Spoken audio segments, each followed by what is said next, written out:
you synthesize is called GREENIE FUEL. The objective of our project is to derive a fuel out of waste cooking oil so that it is regularly supplied and at the same time it reduces pollution. What do we require? We require waste cooking oil. I took one from a roadside Italy shop. And methanol, potassium hydroxide, which acts as a catalyst, and then warm water. This is the chronological process. We got guidance from Dr. Saravanan sir in our guide. Here's the abstract. We learned about the fuel and time justification. There is the process. And prepared the GREENIE FUEL 6 times with ethanol because I didn't get methanol. And I got methanol at once and I prepared GREENIE FUEL at Physical Chemistry Lab at SCCE. GREENIE FUEL and glycerin separation was seen on the next day.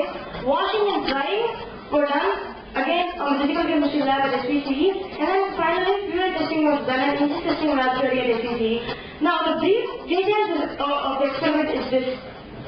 The basic aim of our project is to reduce the viscosity of the waste cooking oil so that the engine can accept it as fuel and run. So this is a basic reaction. Waste cooking oil is taken and it is reacting with methoxide. It is a mixture of methanol and potassium hydroxide, and it yields two things.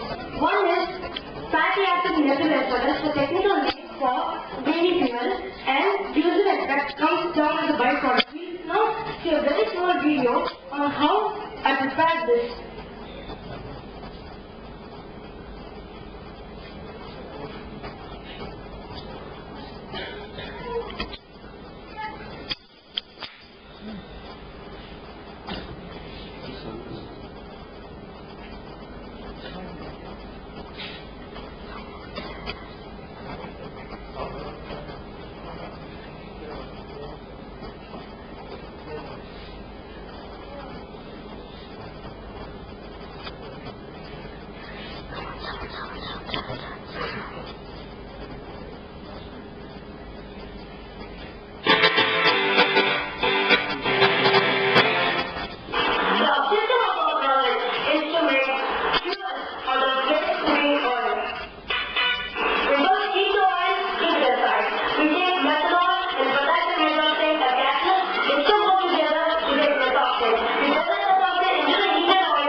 Okay, the results. When the methoxide was poured into the heated oil, we got the glycerin and GREENIE FUEL separation that's result one. The next one is when we washed it, we actually removed the excess methanol, extra catalyst and contaminants and dirt off of it, and it is actually good for the engine. The next result is it was dried, which means it was heated to remove all the water content out of it because we don't need any water because we're using it as fuel.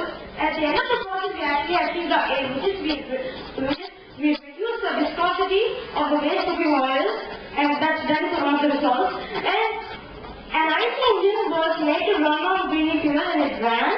So it qualifies as a fuel, say a video, a proof video at the end of the slide. So So the overall result is that the heat energy processed in the oils was utilized and it was converted into IC engine fuel. We'll now go to observations. Actually, the fuel was tested at engine testing laboratory at the Environmentalist College of Engineering. So actually I'm a beginner in making this GREENIE fuel. So what I did was I produced only in small amounts.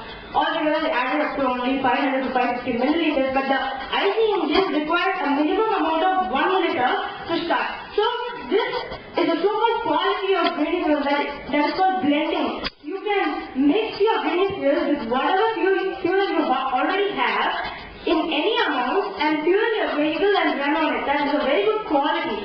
So using the blending quality, we did this blend called the B20 blend. That is 20% of our GREENIE fuel and the remaining 80% of diesel. And the IC engine was made to run. Carbon monoxide, hydrocarbons, carbon dioxide, NOx, smoke emissions were noted down, and it is compared for both GREENIE fuel and diesel. We will see a small proof video for that.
We ran the IC engine first with the B20 blend of the GREENIE fuel and then with the 100% diesel on the same engine so that we can compare the results.